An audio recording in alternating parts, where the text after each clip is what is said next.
Welcome to an episode with Tara Brevitt, a guest who is a leadership and lifestyle coach, and she is amazing. And we're going to be talking about leadership actually, leadership in business and finding your unique edge, which is a very different topic we have not even touched upon before. So I'm really excited to cover this. But before we get into it, Tara, do you want to tell us who you are, what you do, and what you're all about? Yes, thank you for having me. I am super excited. So, my name is Tara Brevitt, and like Dani said, I am a leadership, business, and lifestyle coach. And I help women accelerate women into getting confident as fuck, to traveling the world, and to earning over 100K. Like that's my mission in the world.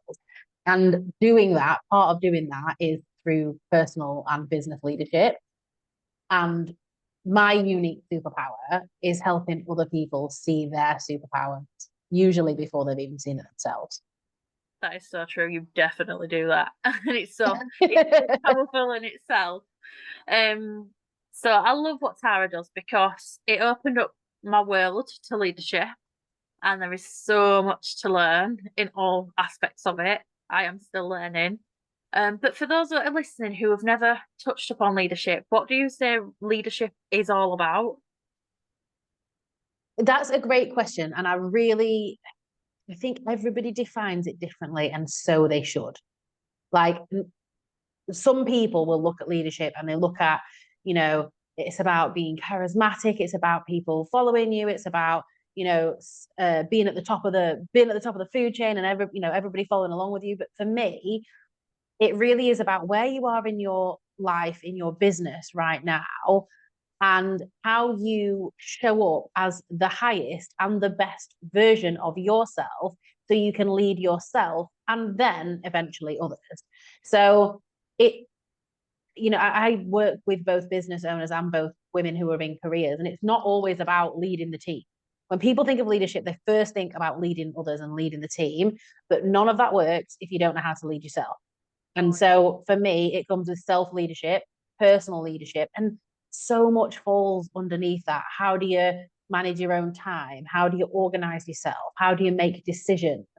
Um, how do you communicate? How do you promote yourself? Um, how do you feel about yourself? Your self worth. So much goes into personal leadership, and that has to be cracked before you can lead others.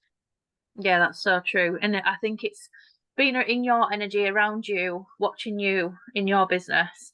I've learned a lot of that myself, and I know how much you've impacted others with that because I've seen it, seen the results you get for people, the changes, the growth, all of that that's come with them defining the personal leadership. Like you said, not about running the teams.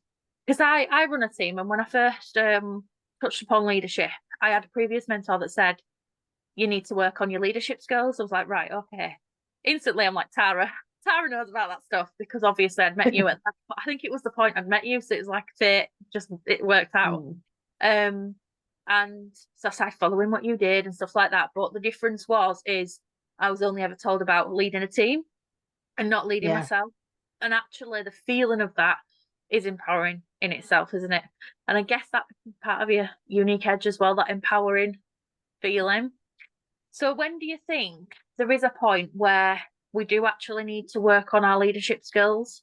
Do you think there is a turning point where that ever comes up? Forever, from the beginning, always the first thing. So people wait and that's the misconception. We wait because it's only when we're leading others do we need to start learning about it. But actually, if you lead yourself, that's when you lead yourself into success, right? So the turning point is whenever you want to change, whenever you want to see something different, whenever you want to create success for yourself, whenever you want to be the best version of yourself, whenever you want things. And because for me, leading myself personally is always leading me towards what I want, making decisions about what I want and going out and getting what I want. And like I say, you're right, that comes from knowing who you are, knowing who the fuck you are, knowing like what makes you unique and what makes you stand out, so you can lead yourself in a way that feels authentic and a way that feels good to you and aligned to you, rather than often we're trying to be like somebody else, copy somebody else, feel like somebody else, do things because we think we should. Self leadership should, I mean, like forever. And I think that's the reason like, not I think, I know that's the reason for so much of my success throughout my career, because I led from the day I walked into my first interview in my job. I led myself from then. I didn't wait till I was leading a team. I didn't lead a team for years when I was at work, but I led managers who were above me.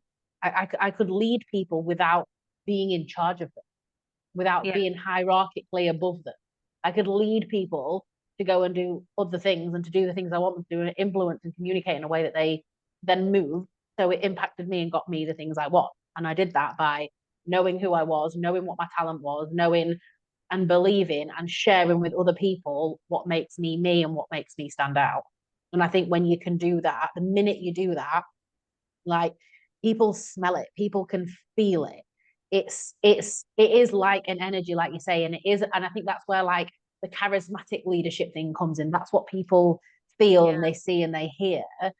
If you're around somebody who knows exactly who they are and what they're great at, and they tell you that in a way that lights you up as well, like just want to you want to be around them and you want to support them on their journey and their mission. So I think that's, if you could work on that at any point in your business, you're going to be winning. It's so true. And I've noticed actually the more I've learned about it, the natural leaders that are already in my own life. I've got a family member who always gets what the fuck she wants. And I used to think, how does she do it? How does she just tell people and get, and you know what's really interesting is she's employed, she's not in a business.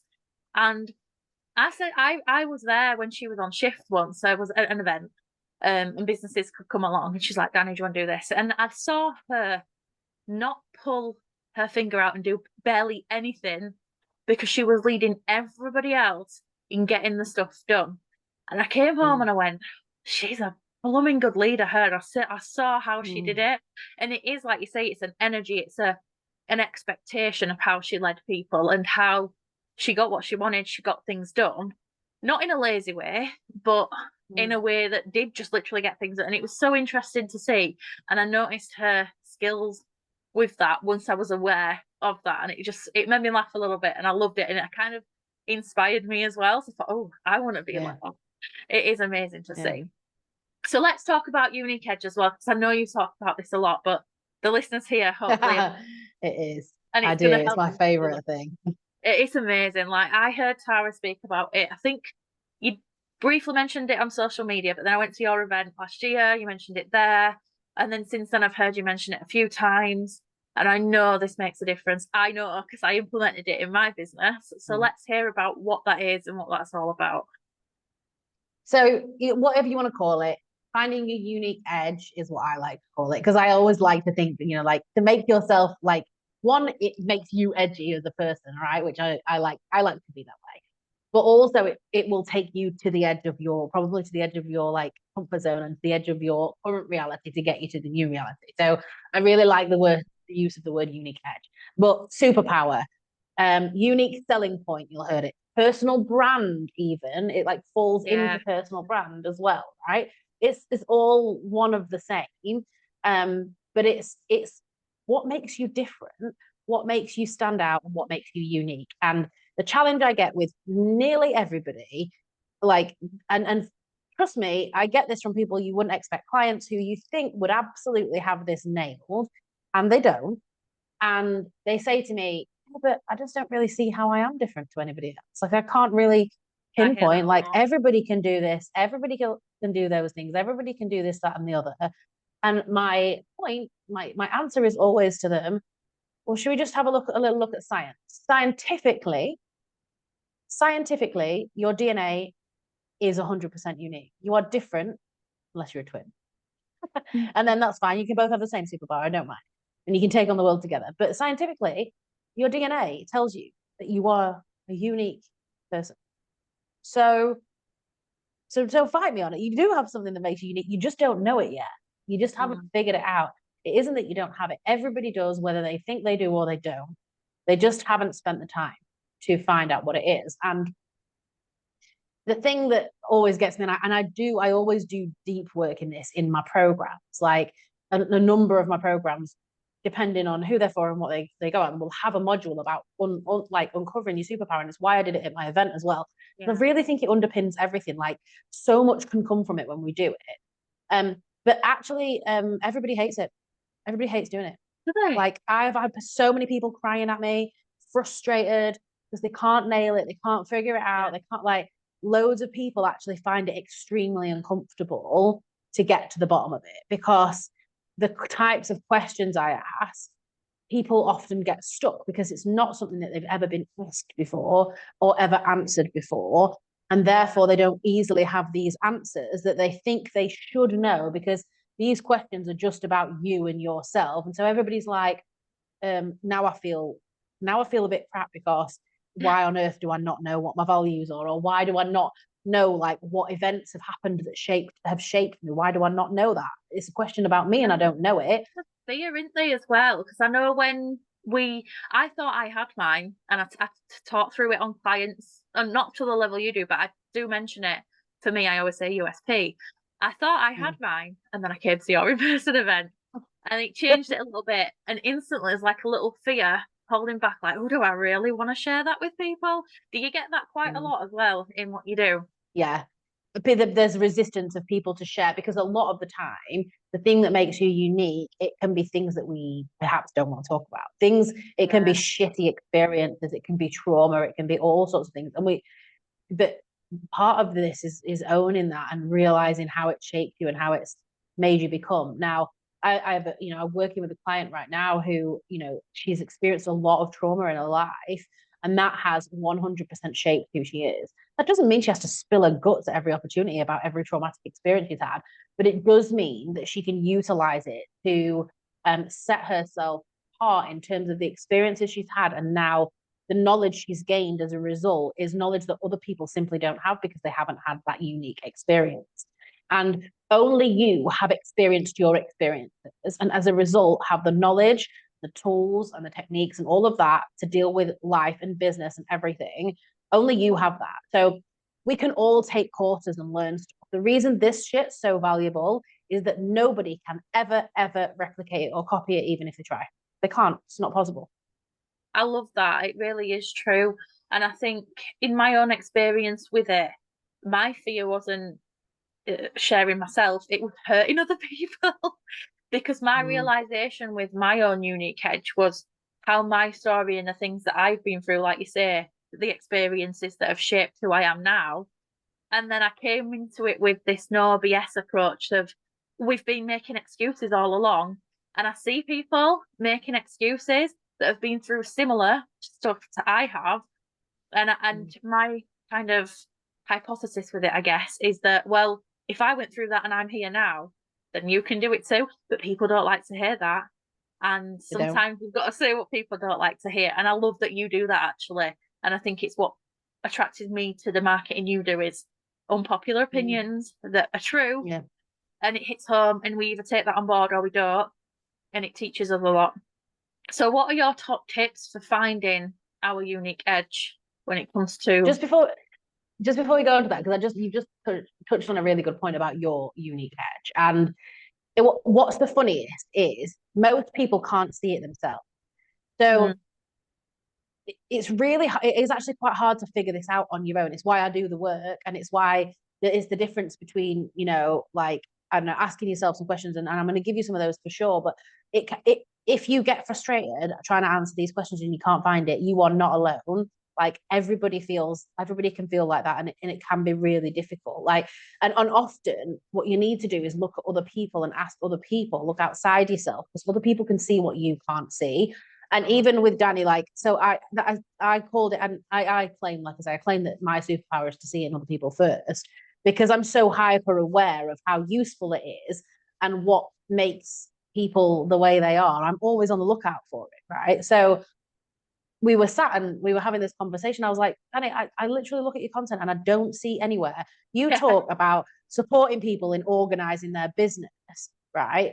But you've done that essentially skiing through cheese is what I would say. Like, you haven't done it like I've done it. Like, I'm really organized, Dani, but I have not had to ski through cheese to get organized, right? I haven't got children with additional needs. I haven't got a home life that is an extra load on my business and life, and that I have still managed to, and I have, right? So your organization skills are at a different level actually, and they're because of certain things, and because, like I said, certain things that you've overcome.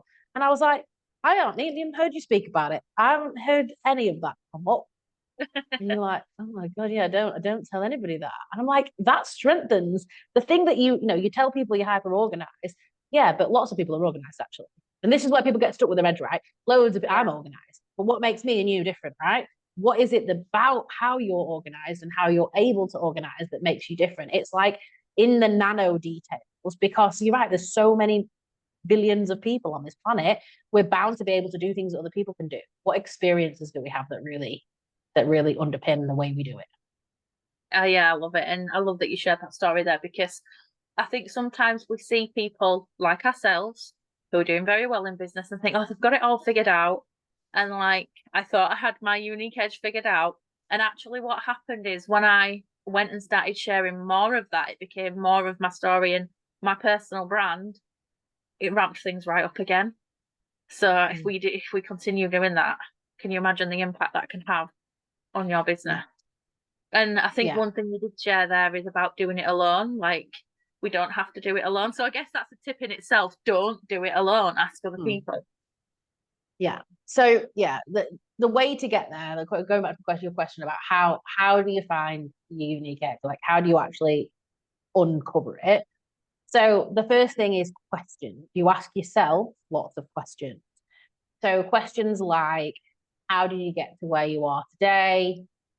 What experiences have you had that have shaped your journey? Thinking about what your talents are. Like if you were to list what your top three talents are, what would they be? Great question I love is, what do people come to you first for? Like, what do people come to you first for? What do people ask for your advice on? What are your values? What qualifications do you have? What are you really good at? What comes naturally to you? There's so many questions, and I'll make sure I share for you to put in the notes of the podcast. I've got a free masterclass, which essentially I call it make more money, because once you know this, once you know your superpower, there is inevitable you will make more money because people will be drawn to working with you, right? So, and I've got a PDF list of all like loads of questions. I think there's 20, 30 questions you can ask yourself and start to get to the bottom of this. The first thing is ask questions. The second tip is be really broad when you answer these questions. This is not just about your business, not about how you got to where you are in your business, not about what events shaped your business, not just about what you're good at in your business, right? That will pigeonhole you. Usually, our unique edge comes across from something that's like wider or broader. So, for example, if somebody's always coming for you to advice, like mine was, and I really figured this out kind of like, because it evolves as well. Your unique edge might evolve at different seasons in your life. But as I left my career as a project manager, obviously I had an edge there, but I was doing some work, and I figured out that people come to me all the time when they've got a big decision in their life.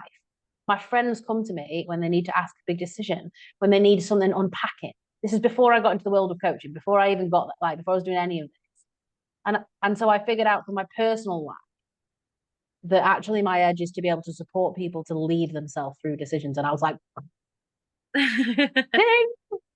Like this has nothing to do with the job that I'm doing. It's my think, yeah, personal life. sometimes And we're already suddenly, doing it, aren't yeah. And so, your unique edge, you will already be doing it.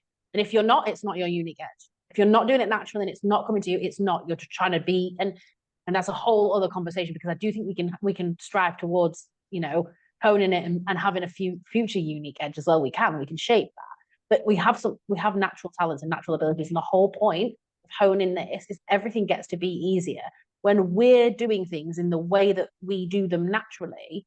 Business gets to be easier. So if your superpower, and this like ties in with your marketing strategies and things like that, if your superpower is you've got the gift of the gab and you can literally, sell eyes to customers when you speak to people, but you're IT illiterate, but you think you should be on social media, but just get yourself some networking events and go and sell your business that way and use your superpowers in networking that lots of other people don't have. So ask questions, be broad, like be really open and broad with all of your life experiences, because you'll find things in places that you never expected.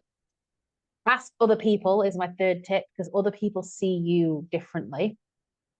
Other people see you differently to you see yourself. They see things in you that you actually just completely miss because you're so busy and doing what you do.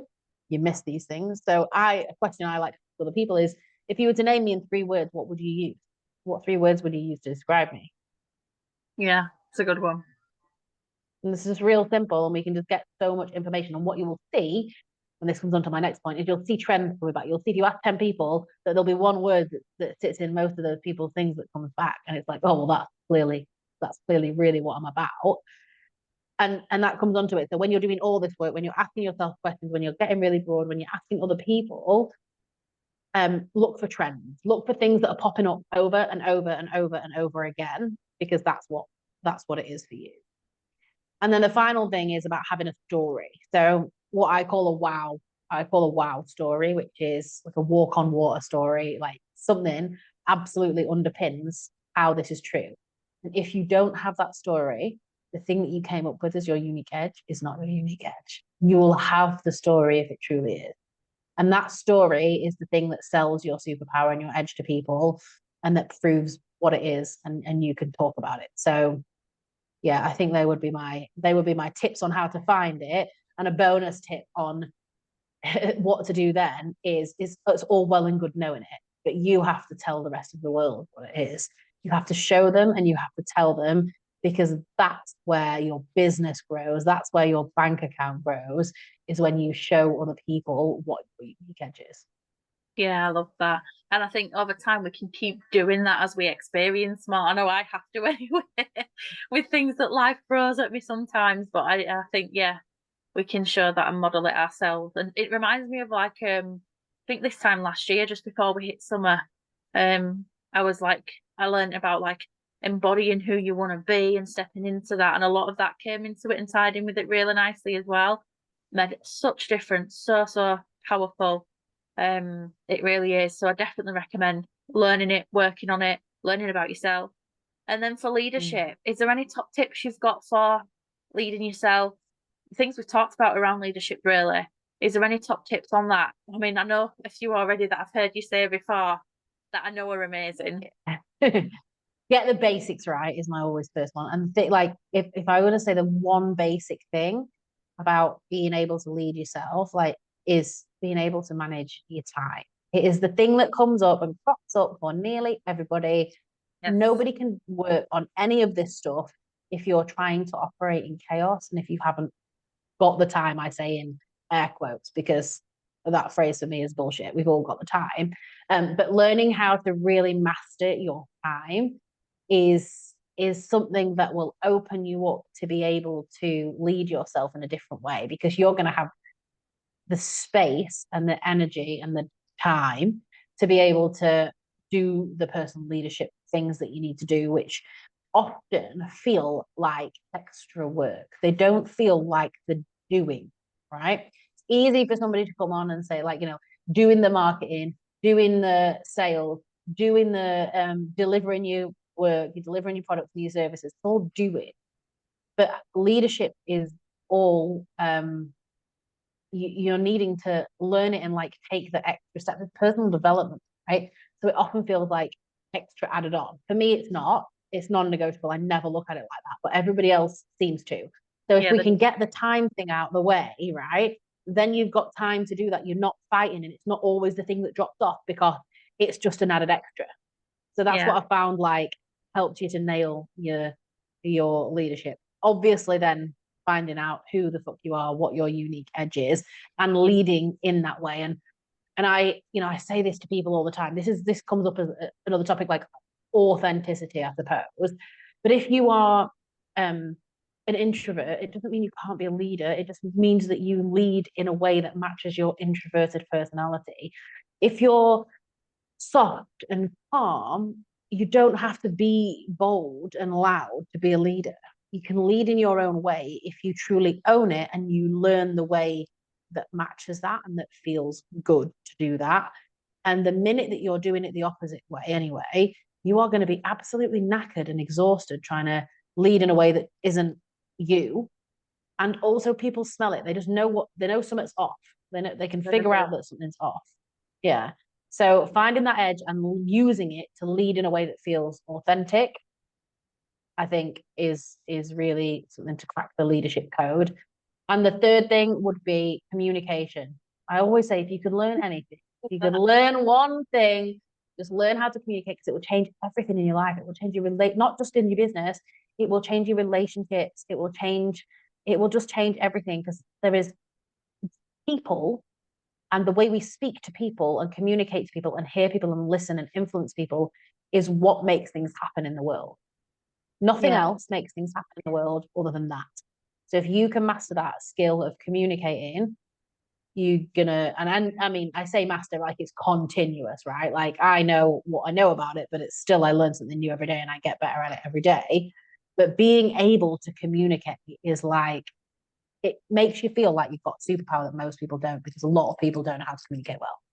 That's very true. In fact, I've used your story around communication with someone a couple of days ago. I had you in my head. She was struggling with something with her husband. So I was like, well, maybe this is what you should do. And I actually said to her, I know someone called Tara and she said this. Yeah. That's what I said. Tara said this. And she had no idea who you are. But I was like, this is what Tara said. And I explained the book that you read, which was Surrounded by Idiots. I still Yeah. haven't read it, by the way, very, very naughty.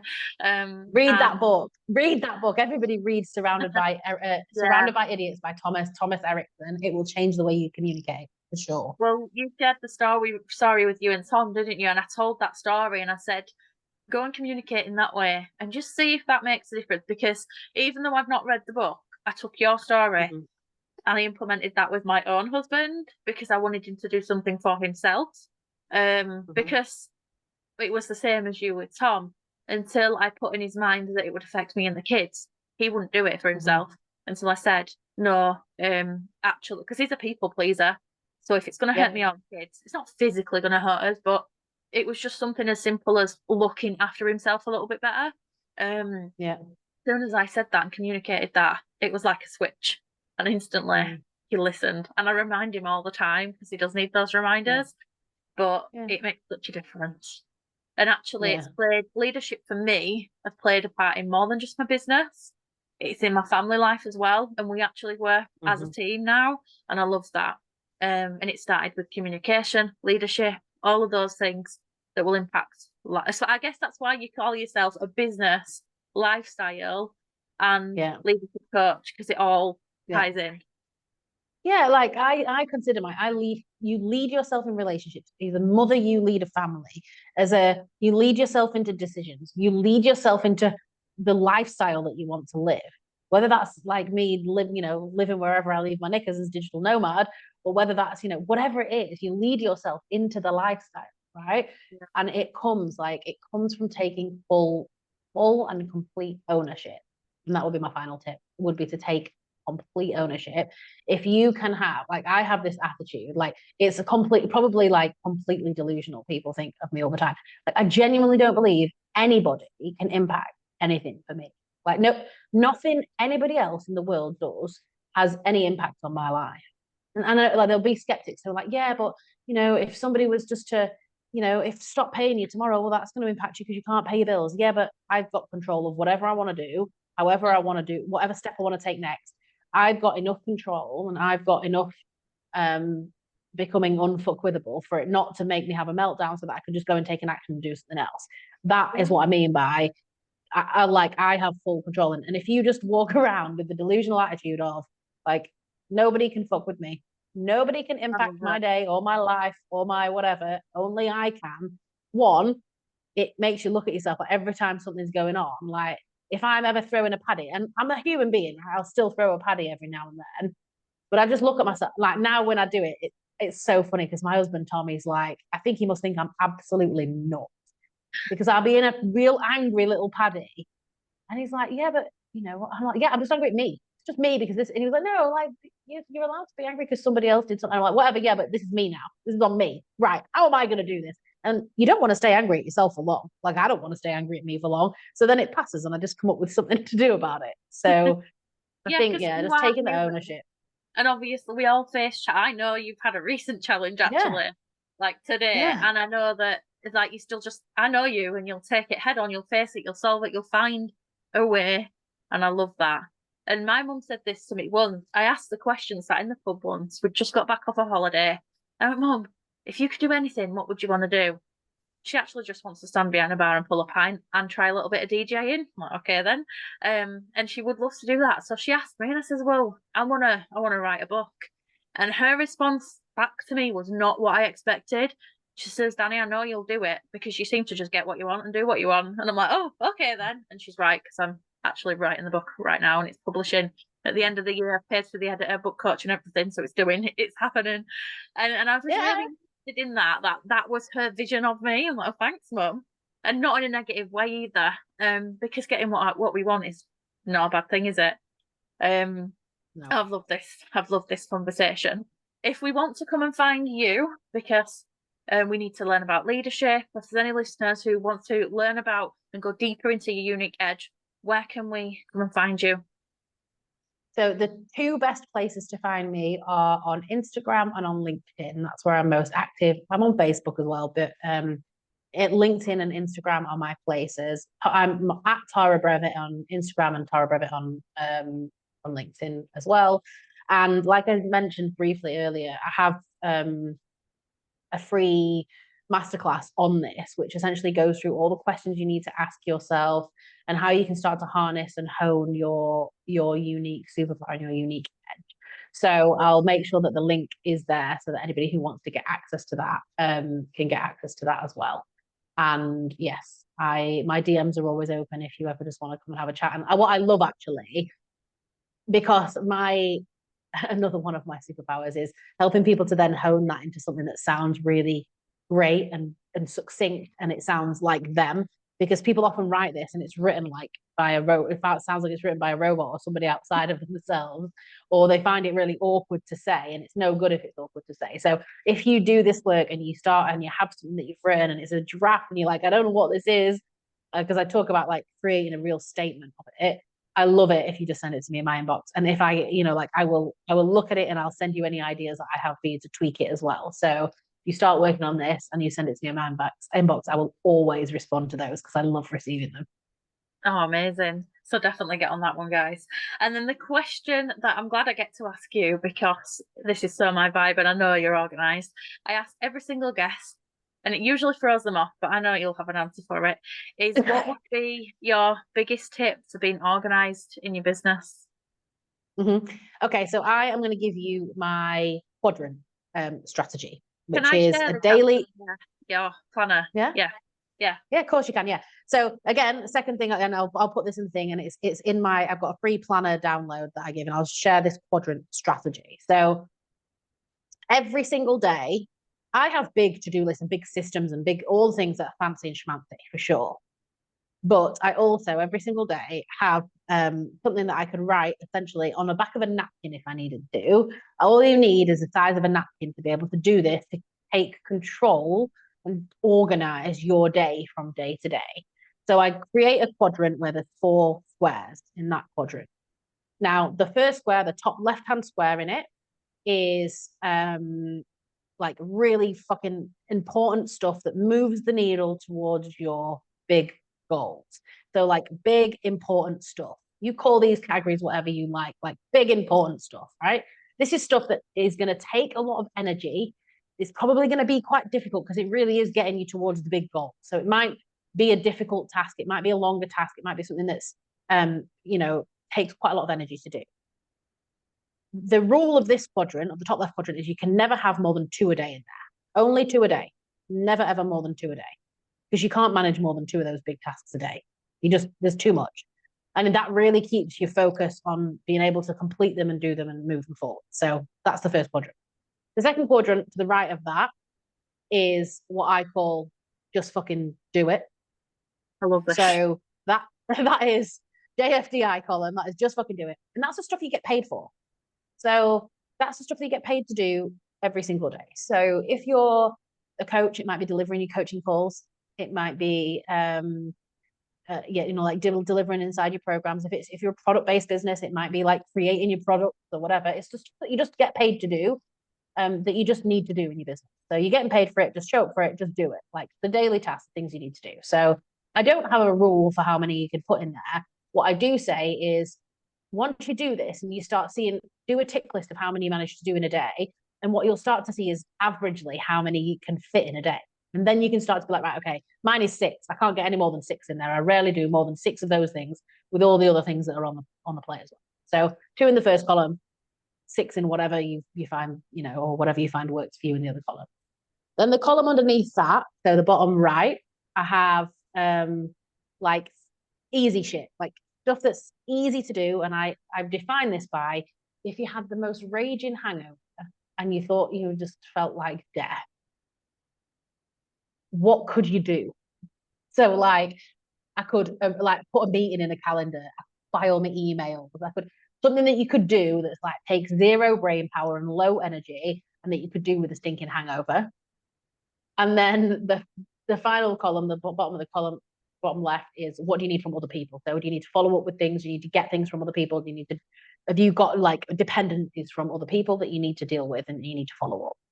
And if I can write those things out, it just gives me clarity of the day and I know what the priorities are. And it also enables me to manage my energy throughout the day.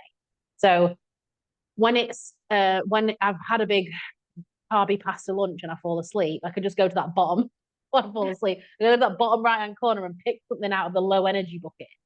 Yeah. There's something there for me to pick out the bucket. When I wake up in the morning, I feel like, right, I've had my shower, I've had my coffee, I'm like feeling absolutely buzzed. I'm going to dig right into one of the big tasks. And I know what I've got and I can just manage my energy throughout the day with it as well. So when you first shared this on social media, I was like, oh, this is amazing. And I started implementing it right away because I was organized and stuff, but I wasn't managing my energy well. And the fourth and final column became the husband's checklist.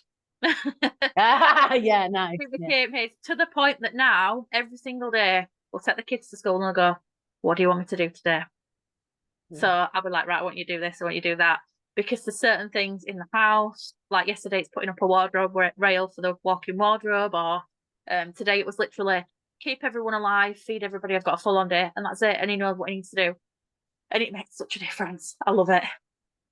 Yeah. You have to be aware of those things that you want other people to do, because sometimes we think we've asked, we think we've communicated, we think we've done things, but we're not, and we just drop them, and then we get real pissed off and frustrated when they don't get done. They're the things that you want from other people, but they're important for you to have an oversight of. Again, so yeah, just because it's in our mind, we've got to communicate and, with the person. And the best thing about this as well is it reduces overwhelm too, because it doesn't roll over. It shouldn't roll. This is my rule with it. And what I have with a lot of clients is they laminate it, and so they wipe it clean every day. They laminate. You have your big list elsewhere, it's fine, but it doesn't live on this, because every time we go back to the big list and it's scary and it's huge and you don't even know where to start. Obviously, we can use the big list to take things off and to put it onto the little daily. And in my planner, I take you through like how to stack up the lists, like the big list, the goals, like how do you link your goals to your list, to your daily to do, so you're actually doing something meaningful. But the point of this is that it just starts afresh every day, so you can just have a breather and you're not filled with guilt and overwhelm and whatever. It starts fresh every single day. So like you can literally write it on a napkin and throw it away, or do it on a piece of paper and then tear it out, or write it on laminate the thing and wipe it clean every day. Like so many of my clients have done that now, and I love it. So it makes sense. I'm a big fan of laminating things, so I bet you are. It's called the Fuck Tonne Done planner. I love the title, by the way. Yeah. Get a fuck ton done. If you want to get a fuck ton done, it is the planner. It is the planning method for you. Go get it. We'll put the link in the notes because you've got to have it. It's really good just for that one quadrant section. It is amazing. And the idea of it is that you get to develop it into what, like I am, so you get to develop it into what you want, right? Yeah. And you can take any of the things, like it's a PDF. You can go in and edit that PDF, of course. But the idea is that you take it and you implement the framework or the methodology into your own systems, because everybody's going to work on a different, whether you want it to be on Excel, whether you want it to be on ClickUp, whether you want it to be wherever you want it to be, and whatever. But you can take that as a principle and a framework and go and use it. And that even if you just take one bit of it, like you say, the quadrant or the way that I map out the goals at the beginning of the week, whatever, you take what you need from that, and there'll be some part of that will improve your organization for sure. Absolutely will. Thank you so much for sharing that, because that is one of like my favorite things that you ever created. It's so simple but amazing. I love it. Thank you so much, Tara, for joining me. This has been such a good talk, and I know there's going to be so many aha moments as people listen to this. So definitely go check Tara out at Tara Brevitt on social media. Like she says, Instagram, LinkedIn, definitely the places to follow her. I love her Instagram. Definitely check her out. There's a lot that she can teach you. Yes, so thank you so much for coming on. Thank you for having me. It's been wonderful.